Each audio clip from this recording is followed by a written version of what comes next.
You're listening to WAIF Cincinnati 88.3 FM. Thank you for tuning in to Waves of a New Age this afternoon. You are listening to Soul-Filled Sounds and Conscious Conversation. Our program is on every Tuesday from 3 to 5 p.m.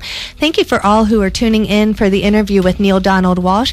We have been experiencing some technical difficulties with getting him through the line on the air, but we have come up with a creative solution. I'm going to be calling him in just a couple moments, but I would like to make a couple of announcements first. Waves of the New Age is made possible in part by the Conscious Living Center, supporting people on their journey of well-being with counseling, coaching, workshops, and the School of Conscious Living. The Enneagram is used for their work in self-understanding, compassion, and transformation. More information about the Conscious Living Center can be found at www.goconscious.com. Neale Donald Walsch is going to be our guest on the show today. He is a modern-day spiritual messenger whose words continue to touch the world in profound ways.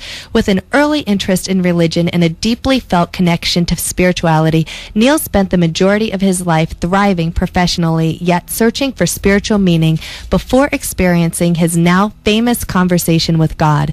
The Conversations with God series of books that emerged from those encounters has been translated into 37 languages, touching millions and inspiring important changes in their day-to-day lives.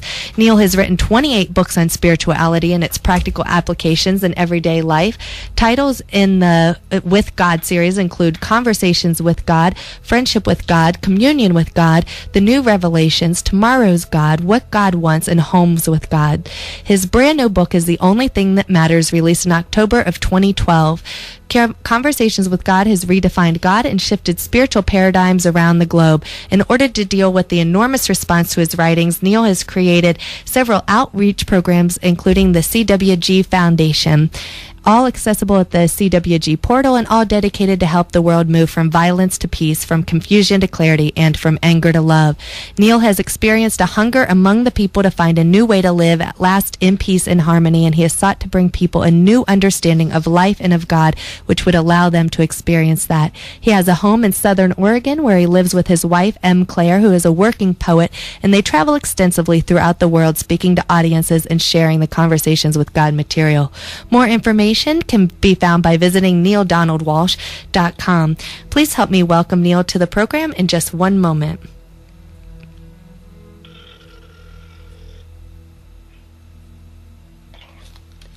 Hi, Neale, are you there?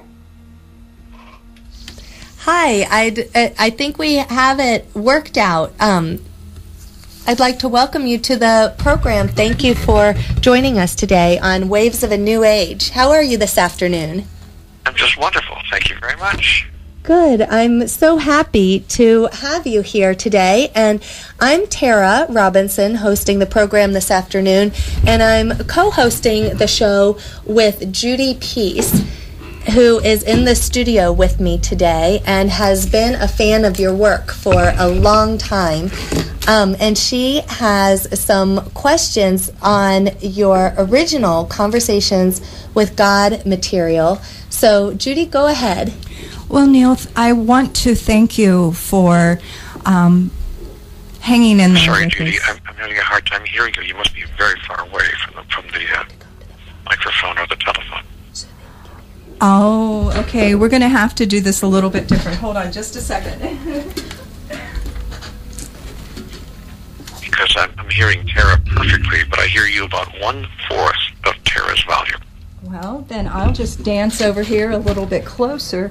Now I can hear you. Can you hear me? Wonderful, wonderful. We also hope that our guests can hear you. Would you just say a little bit? Let me see how you read on the meters. Sure. My name is Neale. Oh, you're doing and wonderful. I've written a book called Conversations with God, among other things. And here I am. Happy to be with you today. Well, thank you. Thank you. And, well, I want to start by simply calming myself after all this and saying thank you for sharing this space with us and for the work that you've done for humanity. Your Conversations with God series truly changed my outworn image of God. And you have helped many of us evolve our consciousness around what God is and what God is not. So if you don't mind, would you mind starting where you began your journey with the uncommon dialogue of the Conversations with God in 1992, and just share with our listeners a little bit about what you were going through and where you were in your life at that time for that dialogue to begin? Well, everything in my life was falling apart at that moment. My career was rapidly going downhill. My health was not very good. And even my family life, my relationship was falling apart. And so it felt like, my gosh, wherever I turn, nothing is holding together. And I didn't understand it. I thought that I had obeyed most of the rules, played fair most of the time. We all make our mistakes and walk into a few walls, but surely I wasn't a horrible, terrible person, and I didn't understand why I couldn't make life work. And so and then I had an automobile accident, and I suffered a broken neck, actually, and I was very, very fortunate to get out of that alive, because the doctors told me that very, very seldom can a human being suffer a broken neck and escape alive, or at least without paralysis from the neck down. I escaped without either, and I wound up moving forward in my life, but it did throw me out of work for about 2 years because I was rehabilitating. And during that rehabilitation period, I began to ask some very serious questions. What does it take to make life work? And what have I done to deserve a life of such continuing struggle? Somebody tell me the rules. I'll play. Just give me the rules. And I was just walking around angry all the time, which was very unlike me. That's not how I used to be before this happened. And I was 50 years old at the time, half a century on the planet, and I realized, you know what? I've got very little to show for it. I've had some fun in life. It's been okay, but what do I have to show for half a century on the earth? And it wasn't very much. And here I was, totally out of work and trying to rehabilitate myself from a broken neck. I wound up living on the street. My benefits ran out, the safety net was gone, and I wound up living on the street with this Philadelphia collar around my neck. That was part of my rehab. I had to wear the collar 24 hours a day, couldn't even take it off in the shower or when I was sleeping, so that I wouldn't re-injure myself. So there I was, and I was walking the streets with nowhere to live, and I was living in a homeless park in a tent with one sleeping bag and a couple of pair of jeans and 3 shirts. That was it. That was what I had to my name, and some cooking gear that I managed to have contributed to me. So at that point, I had reached what we would fairly call the nadir of my existence, the lowest point I could possibly get to in my life. And I lived the great American nightmare. I was a street person. And it didn't go on for a couple of weeks or even a couple of months. It went on for a year. I was out there for 2 weeks shy of a year. I know the exact time, of course. You don't forget experiences like that. And during that time, I began asking some very, very serious questions. But here's what's interesting about this, was when I got off the street and finally, after a year outside, found a way to get a small part-time job, even though I had this collar around my neck. Nobody wanted to hire me. They were afraid of, all sorts of stuff going on with me, with compensation as a workers' comp and so forth. But finally, I got a job at a radio station, actually, as it happens, because I had been a talk show host before. And I got a job as a weekend fill-in guy, and I made a few dollars, and I managed to get off the street, found a little apartment, and got back into the world of work. Finally, I was back on track, and that's when I had my spiritual awakening, because I found myself right back where I was before, on the treadmill, 9 to 5, 9 to 10, working days and nights, and we're putting in 12, 14, 15 hours a day. I finally got a promotion at that little radio station. They made me ultimately program director of the radio station. I had much experience in broadcasting in my younger years, and this was a small town with a small radio station, so I moved up into management, and that's when I realized the utter vacuity of life. There I was again, in the rat race. There's only one problem with the rat race. No matter who wins, it's still a rat. So I didn't want to play anymore, and I woke up one night, in the middle of the night, and I just said to myself, okay, God, what am I doing wrong here? There must be something I don't understand, the understanding of which would change everything. And honestly, to be really transparent with you, I was thinking about ending my life. because it wasn't just about being unemployed. I'd lost my wife, my family, my relationships, the kids, the income, my health, everything, and I thought, you know what? I'm not having any fun anymore. I just want out. And that's when I had my first conversation with God. And it was a remarkable experience. It was I actually heard a voice over my right shoulder. And the conversation began. I began taking notes on what I was experiencing and what I want to say I was hearing.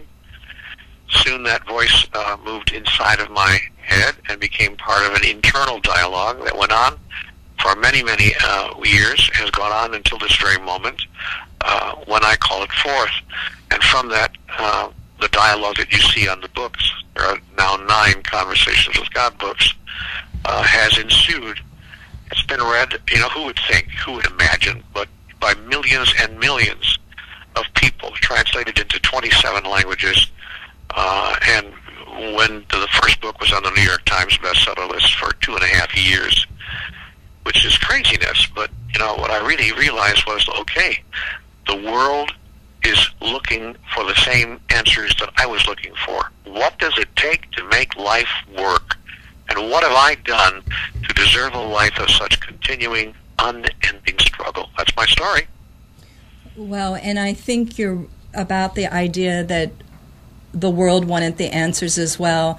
I think when I first read the Conversations with God, it spoke to those things that I felt, I knew, but would never really have the nerve to communicate about it. And it's amazing that it was only in 1995 that we were still in that consciousness, because for you to bring to our knowing, to our consciousness, that God is not the fear, you must fear God, you must repent, you are a sinner, and for you to speak to all those ideas, plus many, many more, in your book, was something that really helped humanity evolve. And I feel you were the groundbreaker for this type of information, and you have helped us evolve, and we're so happy that you're continuing to share information with us.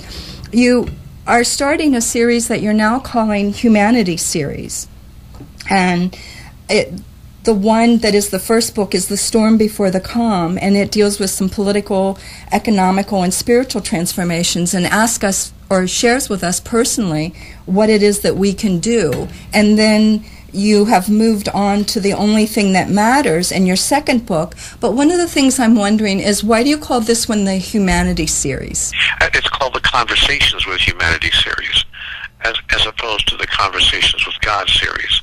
And I call it that because after 9 books in the Conversations with God series, I wanted to turn toward the people of the world, the everyday average person, people like myself, and begin a dialogue, begin a conversation with them about what I had been told in my Conversations with God. I felt it was time to engage humanity in what I call the conversation of the century, and to see if we can't start a back and forth dialogue because what I know is that all of the great changes that have ever occurred on the planet have begun with a conversation between people. First 2 people, then 5, then 20, then 50, and so forth. And when the numbers increase exponentially, that is, when millions of people start talking about the same thing at the same time, changes occur. In fact, the number doesn't even have to reach that high, as we've learned.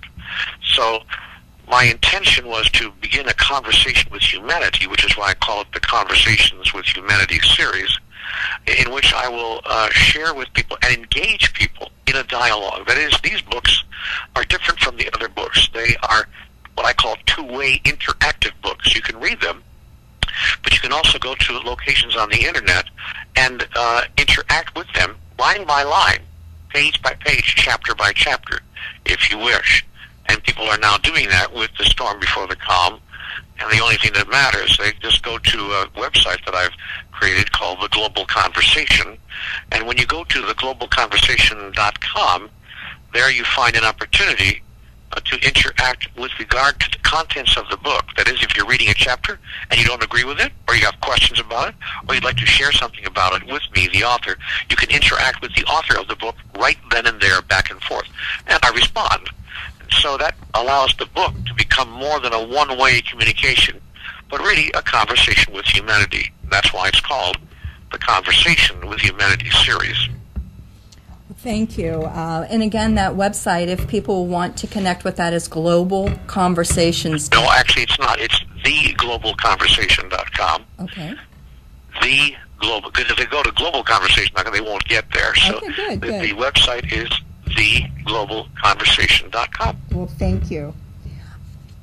As I started looking over the book and reading the book, The Only Thing That Matters, it was connecting with some foundational truths of conversations with God, yet it seemed to bring us to the next level in the process of our understanding. For example, when I started with the beginning and you were talking about the body, mind, and soul connection, I sort of thought, well, yeah, I know what he means, and was reading and went on. But then as I got further into the book, I started feeling that the relationship with my body, mind, and soul was starting to shift, was starting to change. I was seeing things a little bit different with these concepts. And I know that throughout the book you address particularly the mind and the soul in a number of different ways. But as another starting point in the ideas that were shared with us through The Only Thing That Matters, would you give us a little information about this triad of the body, mind, and soul that is so important to understand in The Only Thing That Matters? Thank you. I'd be happy to. What I've understood for years, and I think most people really, as you said, most people have a beginning understanding, just as I had a beginning understanding, that we are in fact three-part beings, body, mind, and soul, or body, mind, spirit, if you please. But most people, certainly I, had no understanding of the true relationship between the three. And so what it felt like to me was, okay, I've got a body, I've got a mind, and I've got a soul. Number one, I have no idea what the soul does. I know what the body does. I know what the mind's function is pretty much, but I have no idea what the soul is intending to do or even how it does it. So it's just, the soul to me was just kind of a conceptual, just kind of a cloudy idea, something that I imagined myself to have, but I had no idea how it functions. Furthermore, I had no idea of its true relationship, as I mentioned a minute ago, between the body, mind, and the soul. I always thought that, when you die, the mind ceases to exist. The body, of course, dies away as well, and ultimately decays, ashes to ashes, dust to dust, and all that. And the soul goes on. I figured that the soul was immortal, and it goes on to wherever it goes, the afterlife, heaven, whatever you want to call it, paradise, whatever it is. Some people believe that the soul comes back for additional incarnations, joining with, presumably, another body and another mind. And that's broadly how I thought of things when I thought of them at all. I really didn't give much thought to any of it. But when I did, that's how I conceived it, based on my Judeo-Christian upbringing. Well, it turns out, from what I now have come to understand, that the body and the mind do not die. They, in fact, simply change form. They transmogrify, if you please. That is, they become something else, but they do not cease to exist. And when they become something else, when they become what we would loosely call non-physical, they then travel, the essence of that energy that formed the body and the mind, then travel with the soul, so that it is not just that the soul is immortal, but the totality of your being, that is, the three-part being that we are, is what's immortal. And that three-part being, what I call in the book, because we haven't found a word for it, the totality of you, that totality of you travels through time and space, if you please, to use a metaphor, through all eternity, forever and ever, and even forevermore. And it does, in fact, come back. There is such a thing as reincarnation, I've been led to understand. And when we reincarnate, the soul, body, and mind, that is the three-part essence of the being we are, returns to physicality, and the body simply reshapes itself. It literally becomes another form. We are, it turns out, true shapeshifters. as we saw in what was it Star Trek or one of those science fiction TV shows where there was a shapeshifter who could change form right in front of your eyes. And it turns out that we are shapeshifters, that we come back lifetime after lifetime and simply come back in a different form with a different body, and for that matter, with a different kind of a mind, although the mind does have the ability, thanks to the companionship and the partnership with the soul, the mind does have the ability to open a doorway to the soul and bring in knowledge, information, wisdom, and yes, memories even, from previous lifetimes. And in fact, from all eternity. That is the eternal wisdom of the soul itself. And the mind has the ability to do that, it turns out, which is why some minds do it without even trying, which is why we sometimes have child prodigies, for instance, who have no reason in the world, no way that they could possibly understand at the age of 7 or 8 or 9 how to sit down and play a Tchaikovsky, or how to pick up a paintbrush and paint like Rembrandt, and they're 9 years old. But of course, they're drawing on information from a previous lifetime. And we call those people child prodigies, and by various other labels as well. Often, we experience ourselves having moments of deja vu, where we, even in our present consciousness, realize or have an experience of, oh my gosh, I've been here before. And that's because we've also had a number of lifetimes, multiple lifetimes, in our present body. Not just in different kinds of forms, but we have come back again and again and again. I am reliably informed and have lived this particular lifetime many, many times. That's why we do have the direct experience of revisiting moments just as they were the last time through. So it's a far more complex, how would I use it? I almost hate to use this word, but I'm going to try it anyway, matrix. Turns out that the movie The Matrix was not so terribly far off in the sense that it was a metaphor for how life really is, that there is a huge matrix of experiences into which we reinsert ourselves over and over again, both in different bodies and in the same shape and in the same body, over and over again, to express the immortal being that we are as an individuation of divinity. Thank you so much for providing such an extensive answer on that. It's a big topic to tackle, and you've done an excellent job explaining that in a way that even someone just tuning in can keep up with what you're saying. I would like to welcome all of the listeners who may just be joining us. You're listening to WAIF Cincinnati 88.3 FM. You can also listen online via streaming audio by visiting WAIF883.org. Our show is Waves of a New Age, and you can listen to soul-filled sounds and conscious conversation every Tuesday afternoon from 3 to 5 p.m. right here on WAIF. We are speaking with Neale Donald Walsch this afternoon, who is the best-selling author of the Conversation with God series and has just released the second book in the Conversations with Humanity series, The Only Thing That Matters. Mr. Walsch, I really enjoyed reading The Only Thing That Matters, and I appreciated the fact that you addressed sort of right out front that some of the information contained in this book may seem like old news, but that what we are doing is going through the process of remembering. And in chapter 4, you explain that the reader of the book is actually the author of the book. And then on page 33, you say, you have drawn yourself in this very moment to an outward writing of your inward knowing. Do not be surprised then if your experience here is very much like reading your own diary, misplaced long ago but now found. As you encounter each new paragraph, you may have a sense of knowing already what you are seemingly being introduced to now. And I would like for you to explain to our listeners what you mean by the reader being the author of the book. I'd be happy to. Thank you for asking. There is a truth in the universe as I experience it, that we are all one, and that there really is only one mind, if we speak metaphorically, and only one body demonstrating itself or manifesting itself in many individuated parts. And I would call that loosely the body of God.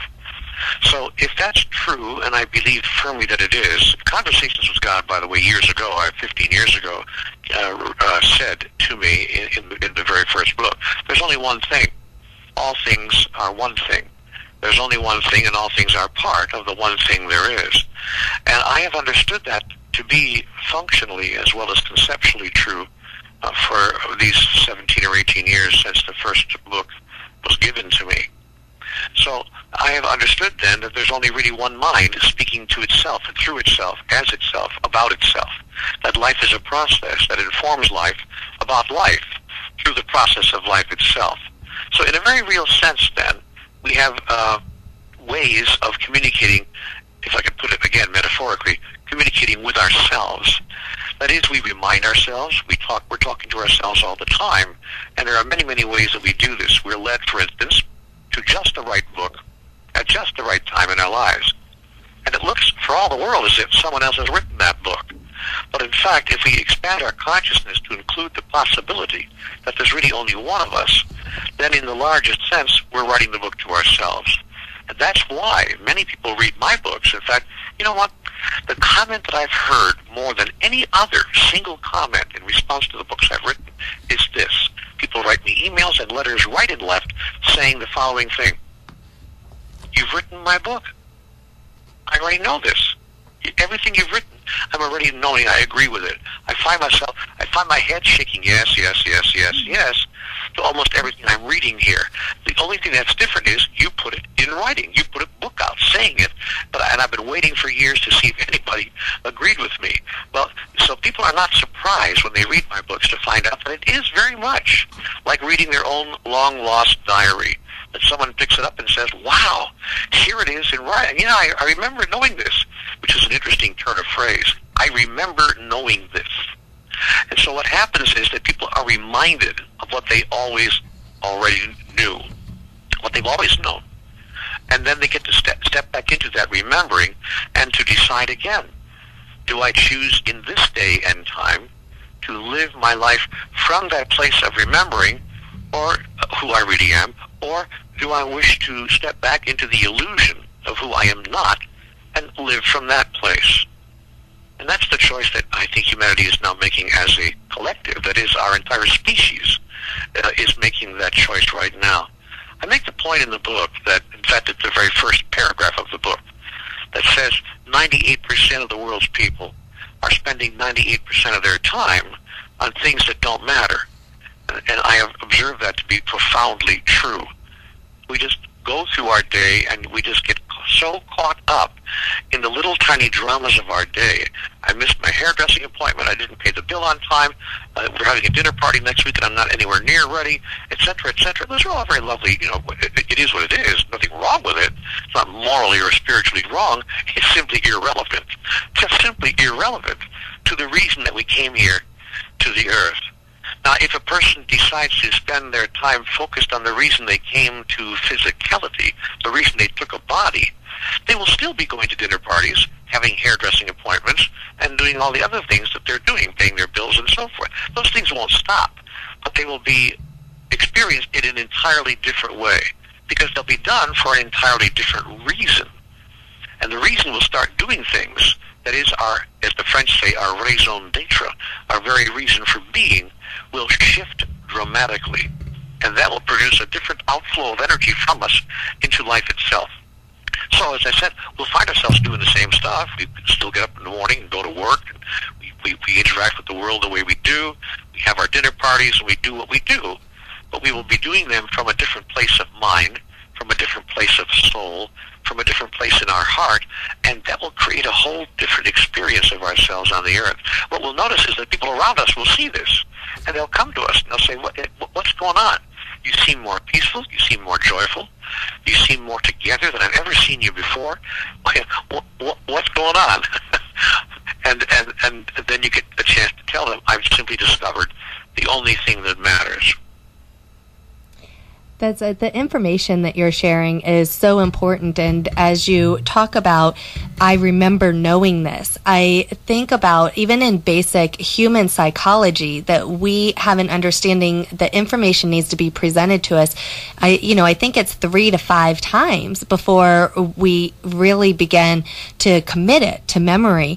And, so the the most elementary student of this work can look at their own lives and think about times where, someone has maybe taught a specific lesson and they've kind of forgotten about it, and then they hear it again and it's like, oh yeah, I do remember learning that before, but it kind of went to the back burner somewhere. And it's like we need to be exposed to it repetitively. And you make the brilliant point in your book on page 116 about how the reminders are everywhere. They're everywhere all the time. And you say, how can I claim to have called forth my wisdom by reading someone else's book? Is this not what I've always done? Look to someone else for answers?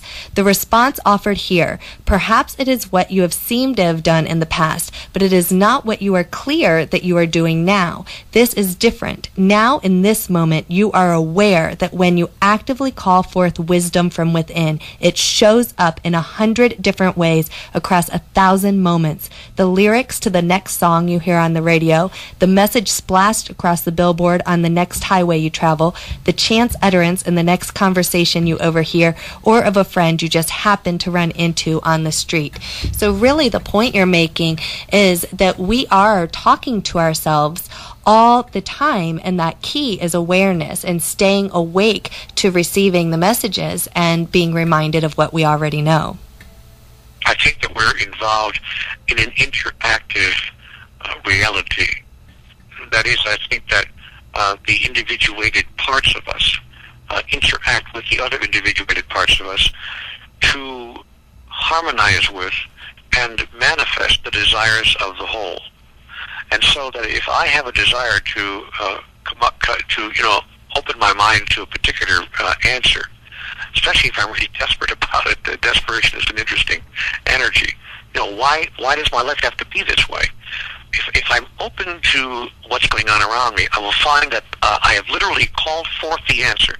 A book will practically jump off the shelf at me, or I'll be in the barber shop and there will be a magazine on the table from 3 months ago with an article exactly focused on what it is I'm trying to solve. Or in some other way, the world will start talking to me.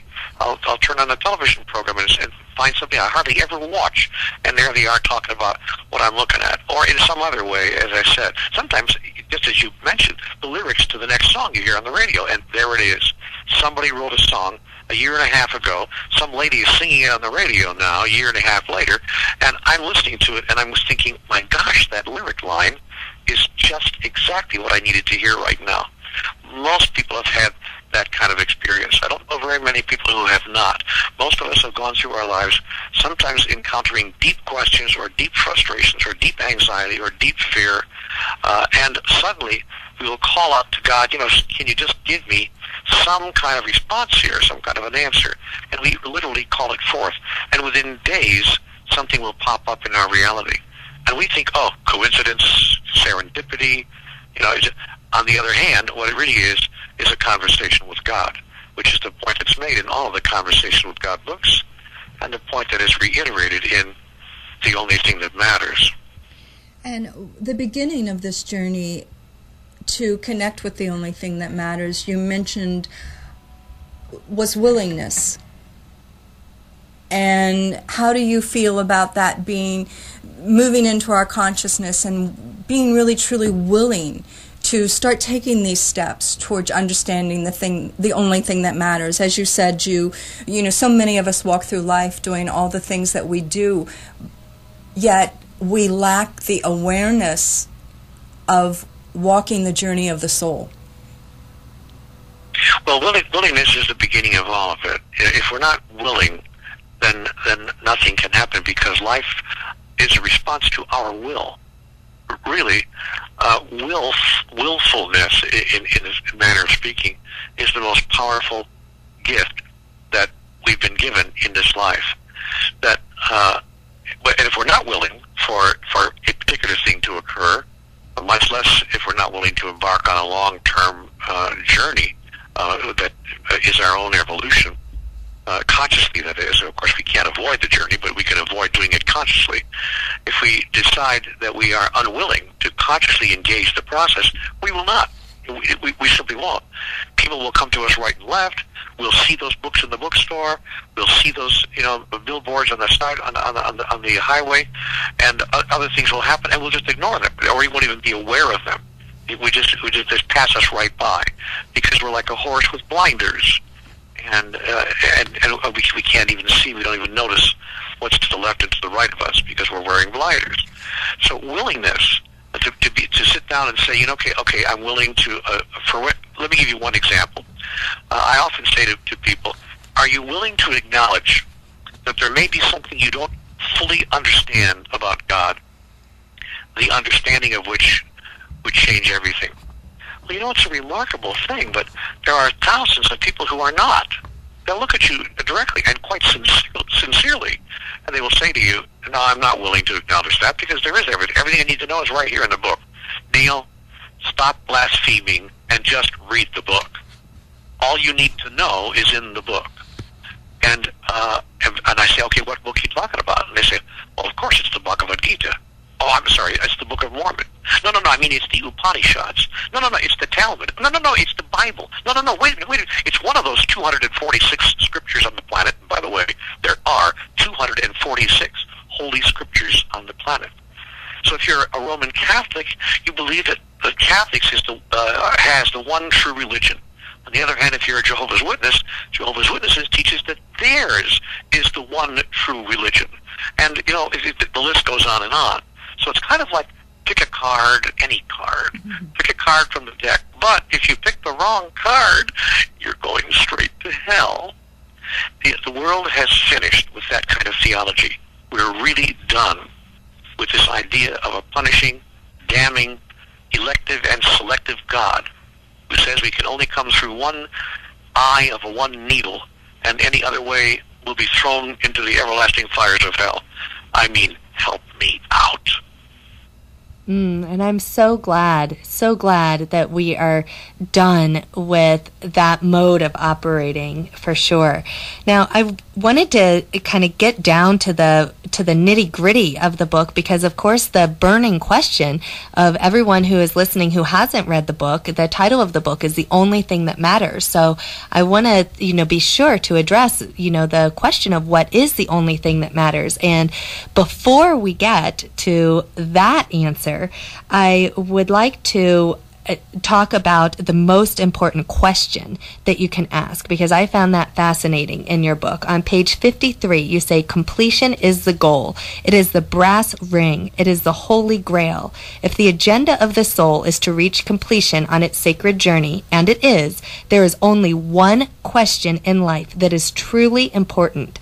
How does what I'm doing right now serve the agenda of my soul? And on page 64, you say another version of that same question might be, how do I choose for divinity to be expressed through me in the next grandest way in this moment? In your answer is found a true act of creation. In your reply is found a true experience of free will. I would like for you to speak into both of those questions for just a moment. Well, those questions have changed my life, my friend, and not nearly enough, I might add, but at least they have given me a key. Those questions are the doorway to a new way of living. I mean, a brand new experience of being human.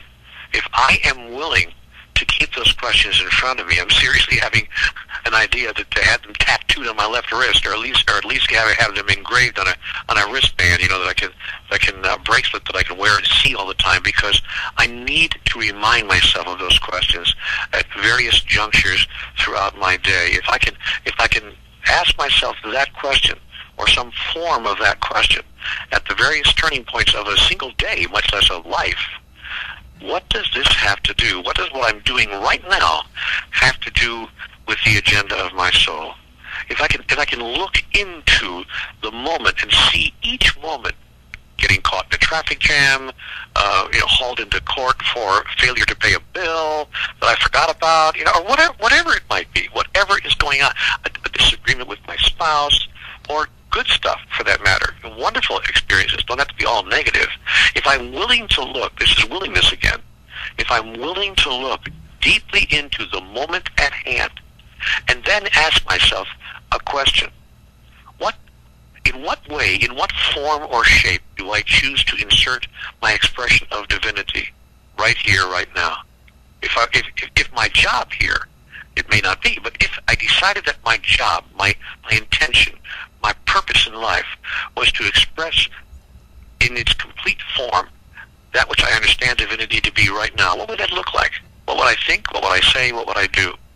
You know, you walk down the street and go through your daily life, walk into the bank, go to the grocery store, go to the barber shop, see people in the street, drive your car, whatever. As you go through your life, interacting with your children, your spouse, your family, your friends, and your world, and ask that question, it cannot help. It can't help but change your entire experience, both of life and of yourself. If a person did nothing but that for 30 days, I'm telling you, everyone around him would say, what are you on? What are you smoking? What's happening? What has happened with you? And you will say, you know what? I've just gotten in touch with the only thing that matters. And finally, at the age of 36 or 43 or 51 or 67 or 74 or 87, I have learned what I'm doing here. And so that I can die and lay my head back down on the pillow, if that's how it works, and say to myself, I got it. I got it. I did what I came here to do. It was not, after all, my life was not about just, get the guy, get the girl, get the car, get the job, get the house, get the office in the corner, get the kids, get the grandkids, get the better house, get the better job, get the better office, get the better job, get the better salary, get the sickness, get the illness, and get out. There's something more going on here, something much different than that particular scenario. And finally, I understood, oh, I'm a spiritual being. I came here to be with my body, to express and to announce, to declare and to fulfill, to become and to know myself as who I really am. Thus, divinity itself is made manifest in human form. That was the whole point of it. And I missed it somewhere, but now I know it again. Once I was lost, but now I have been found. What an amazing grace. Those two questions that you offered for us to consider remind me of one of my all-time favorite quotes by Rabbi Abraham Heschel, who said, in every moment, something sacred is at stake. And that is a quote that I strive to live my life by, and it's amazing how easily I slip into sleepwalking and sleep into unconsciousness, but as much as possible to ask myself in every moment, what is it that is sacred at stake in this moment, and how can I live in response to that which is sacred, as opposed to wasting my time and energy on that which is not sacred.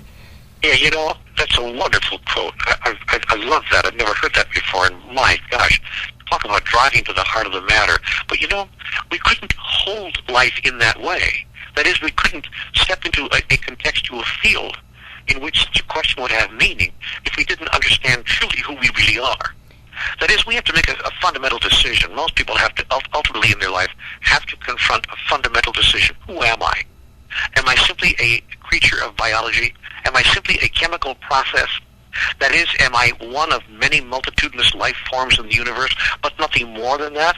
Not different from a tree, not different from a dolphin, not different from a tree or a plant or a bird in the sky or even a planet, except as to sophistication of evolution. But beyond that, am I simply a much more sophisticated biological entity?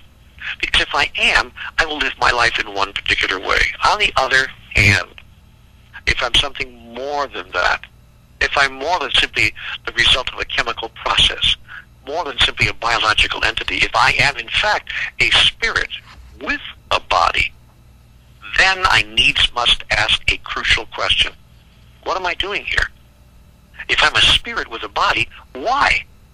Why do I have a body?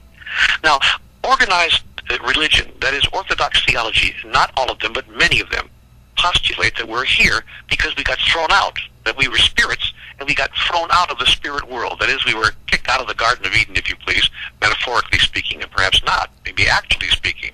And so we are born in continuing generations of humanity trying to find our way back to God. And that at least answers the question, what am I doing here? If I'm a spirit, what am I doing in this physical world? However, What if that's not the answer? What if the metaphor that we've been given, the myth under which we've been living for thousands of years, happens to be a little bit inaccurate? What if there's something we don't fully understand here about God and about life, the understanding of which would change everything? Then what? When we begin to consider the possibility that we have an entirely different reason for being here, we haven't been cast out of anywhere. We, in fact, have voluntarily come into physicality, because physicality is the environment. It's the realm, if you please, within which it has become possible for us to experience our true identity and to express who we really are. If that's how we hold life, the question that you asked and the statement that the wonderful rabbi made, there's something at stake, something sacred at stake in every moment, suddenly has profound meaning, and it drives the engine of our lives. Yes, absolutely. And that realization you just mentioned it has the potential to turn everything on its head. Like you said, it changes everything. It just sort of flips everything upside down, and it's like putting on glasses and looking through brand new lenses. Everything begins to be defined differently, even as you move through the most basic parts of your day. And I'd like to make sure that we have time to address the only thing that matters, since that is the title of the book. On page 96, you write, "The only thing that matters is so important that everything else pales by comparison to it, shrinks in irrelevance in the face of it, and is probably only in place to begin with because of it. Your entire past is a reflection of the only thing that matters, and your entire future will be created by it. So here it is. In this life on earth, this is the only thing that matters, what one desires." And I would like for you to dive into a deeper explanation of what that means, that the only thing that matters is what one desires. We have to understand what is meant by the word one. If we think that what one desires means, I live in a universe that I get to look at, and the only thing that matters is what I want, what I, Neale, want, then we will fall into the trap. And that's the trap that many people fall into, because the meaning of the statements, the truth is so delicate, it's so wispy, the nuance is so delicate that it's very easy, frankly, for us to understand. Yes, the only thing that matters is what one desires. But who is the one we're talking about?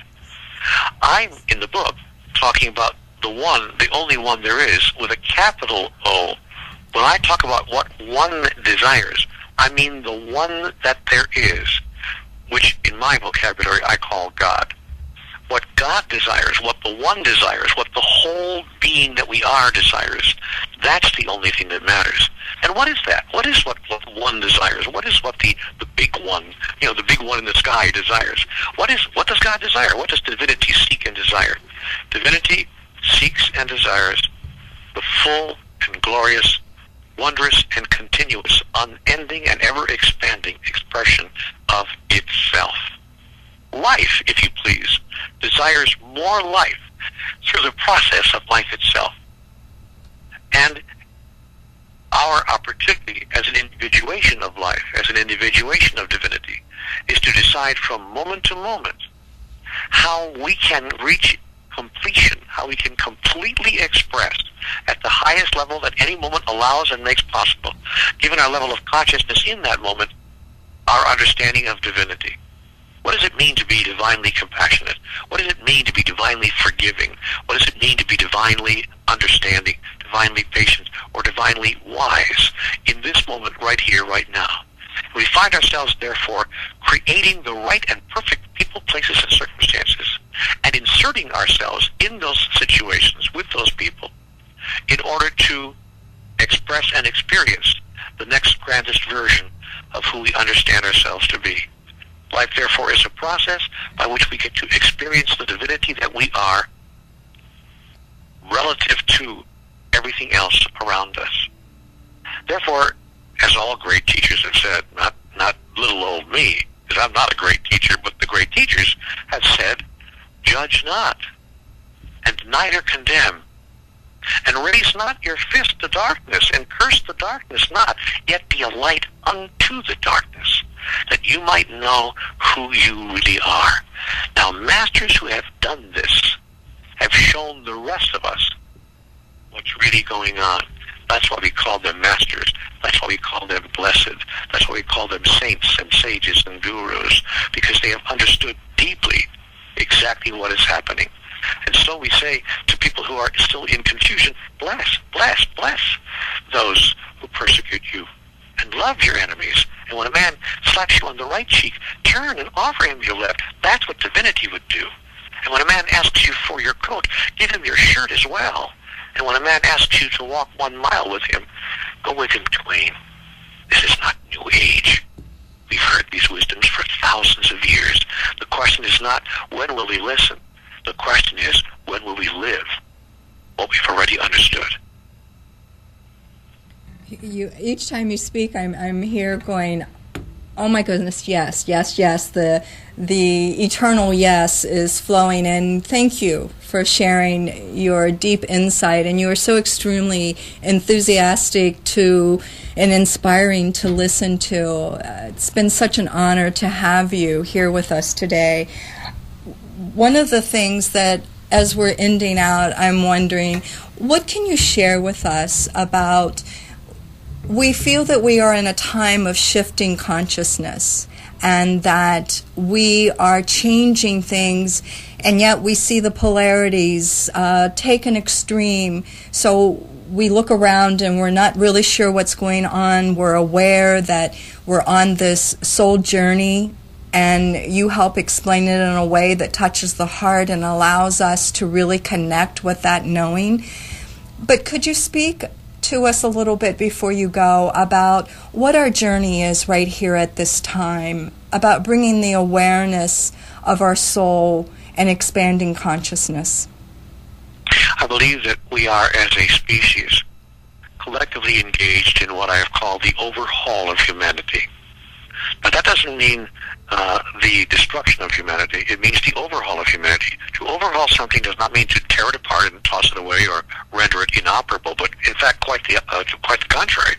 When you overhaul an engine, you take it apart piece by piece, and then you reassemble it with new parts and new pieces where new ones are needed, so that it operates more effectively than ever before.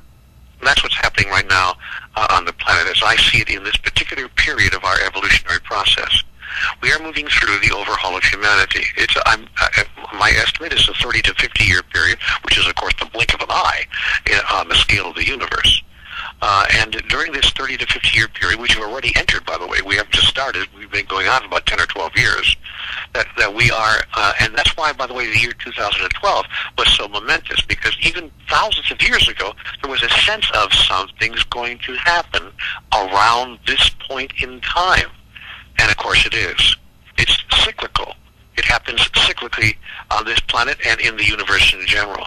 So what we're going through right now is a massive change where we're throwing out all the parts that we see don't work anymore. By the way, I should tell you that nothing right now in our systems is working. We've put together all sorts of systems to make life work on this planet. But guess what? None of those systems are working.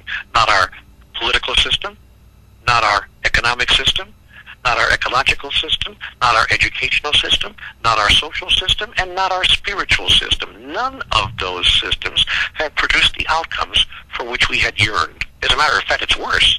They've actually produced the outcomes we don't want. And so what we have to do now is take a look at these systems, and we begin to take them apart piece by piece and say, okay, our intentions were good, our results were bad. And we see it. The financial system around the world is collapsing. The economical system is falling apart. The political system is a mishmash. The spiritual system has no idea where it's going. Our educational system is teaching kids stuff that we can't even imagine that we're teaching them. And it goes on and on. Now, the process that we need to go through right now is to participate actively in rewriting our entire cultural story. I am calling this a civil rights movement for the soul. We have had a civil rights movement for minorities, for blacks, and for women, and for gays, and for others. Now it is time for humanity to engage upon its last great civil rights movement. Metaphorically speaking, it's a civil rights movement for the soul, freeing humanity at last from the oppression of its beliefs in a violent, angry, and vindictive God, in a system that requires and demands a separation and competition. A new creating on the earth right now. And those who are participating in it, who are joining in the process, will not experience any negative outcomes. But those who stand by and watching the passing parade go by, will wonder, what is happening? Is it all falling apart? And they'll run in fear from it and run right into it, because it's not something you can run from, you can only run into. The question is not whether change is coming. The question is, who will decide what the change will be? Our answer can be us. And that's the opportunity and the invitation that's placed before humanity at this particular point in time.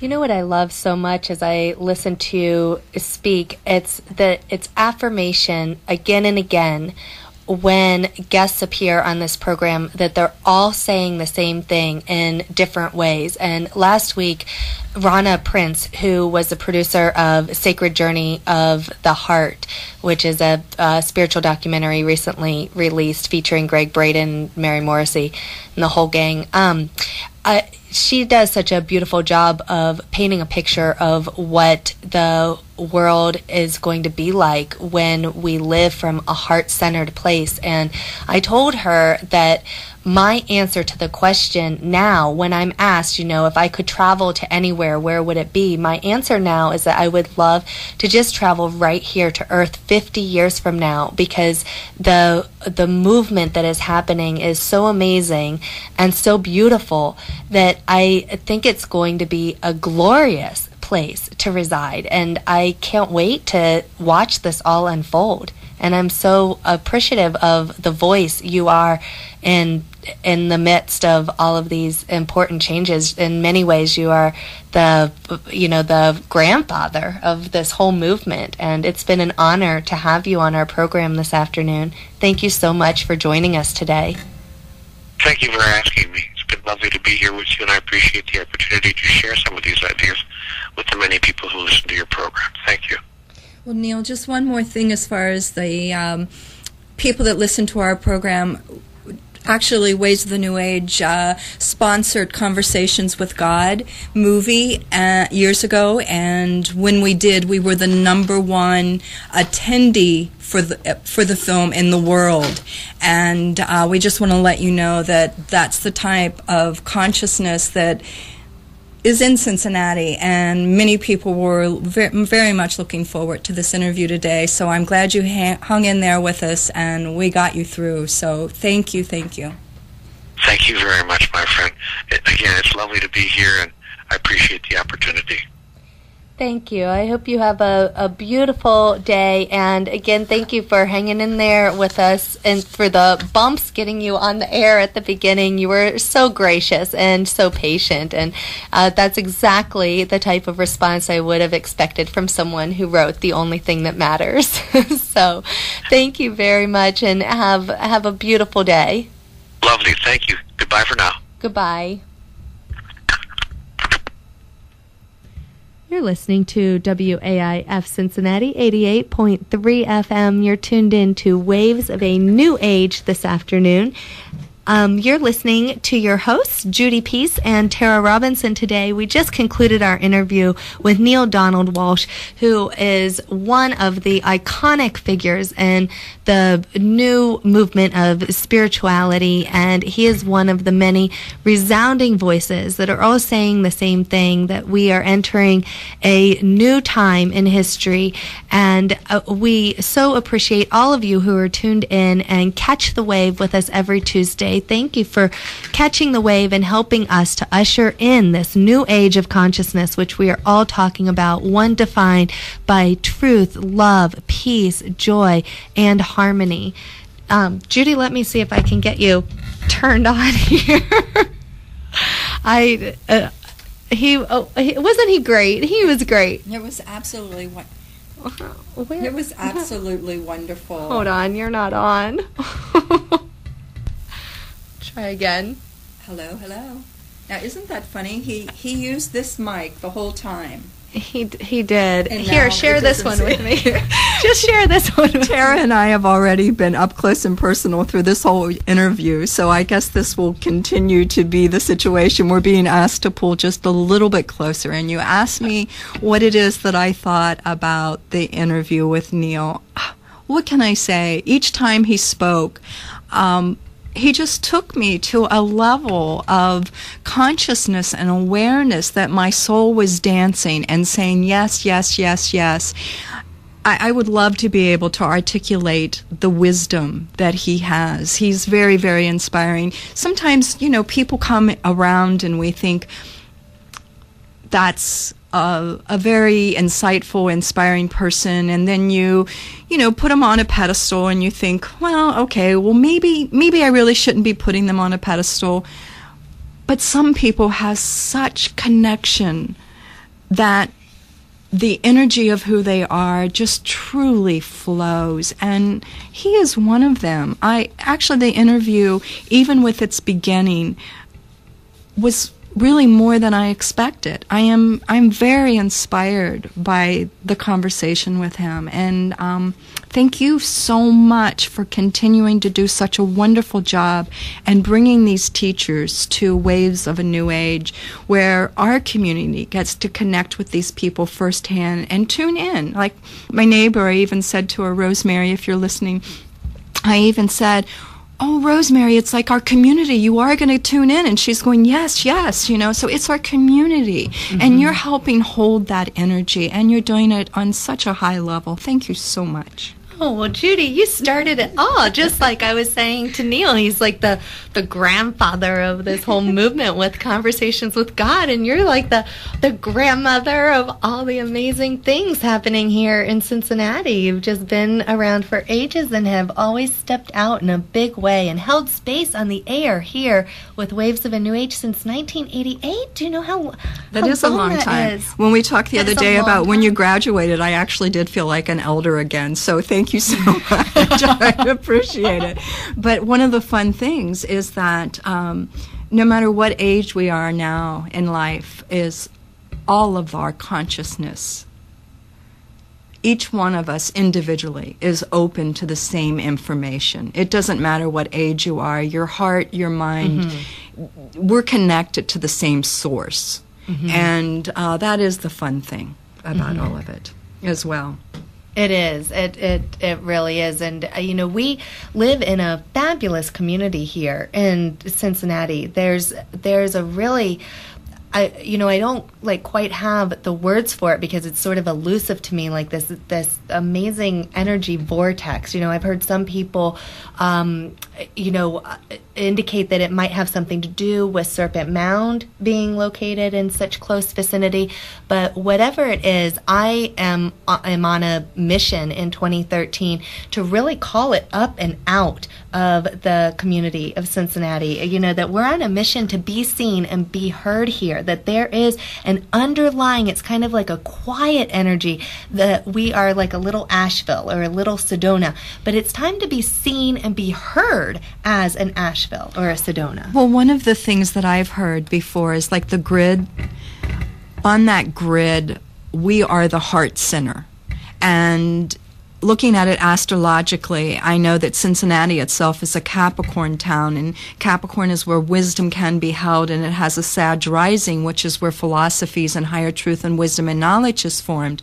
But then that can also ground that wisdom and that insight. So if we in our area truly open our heart, I think that could resonate, and not being in an ego place, because I think that all areas, we all need to open our heart. But as I said, if that many people would really truly show up for the movie, and people show up around here, there's wonderful things going on in our city, people playing in the parks and hula hooping and drumming, and there are just so many wonderful things going on. We show up here, mm-hmm. and that's what's fun, again, about just opening our hearts, opening our heart. I think that would be the goal for Cincinnati, is let there be love and peace, and let it be expressed through me. I love that. Oh, and there's just no better note that we could end on. I love that. Not that we're ending. We're just sort of pausing for a moment. We're going to listen to another song while we sort of get, switch gears here in the studio from the interview back to, we'll get Judy and myself reorganized on the mics here. It's moments like these that I'm simultaneously so grateful that we're on the radio and not on TV. And then at the same time, I think how fun it would be to have this on TV, because I wish our listeners could, only see the way we ended up having to pull off the interview. Right. Donald Walsch. What a great memory. I'm going to just hold that memory in my heart forever, just filled with joy. And even though we were where we were, and at times I was on my knees, it was the highest vibration possible.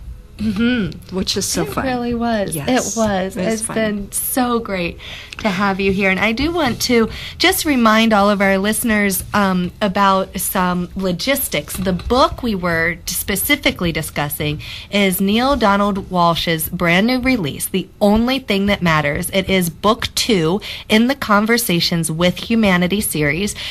Judy began the interview by referencing his most well-known work, which is Conversations with God, and I think he said there are 13 books now in the Conversations with God series. It's sort of a staple, in the movement of spirituality. If you haven't read Conversations with God, you kind of need to, so that you know what people are talking about when they mention it. And information about Neale Donald Walsch can be found in a few different places. First of all, his own website is Neale, Neale, Donald, Donald, Walsch, WALSCH.com. You can also find information about Conversations with God at CWG.org, which would, of course, be the acronym for Conversations with God, the first 3 letters, cwg.org. And during our conversation, he also mentioned that he is on, his intention is to start and create the conversation of the century, which, I just love that, the conversation of the century. And he said that you can join the conversation by visiting theglobalconversation.com. So there's a whole website that's created around this conversation of the century. Again, it's theglobalconversation.com. And Judy, did you have anything else you wanted to add before we turn to some music? No, just as we do turn to the music, it's back to the Conversations with God CD, and the piece is called 3 in 1. This is, again, from the original Conversations with God information. Great. Thank you. Please sit back, relax, and enjoy the music and the words being offered this afternoon. If you want to give us a call and share with us, the number is 513-961-8900.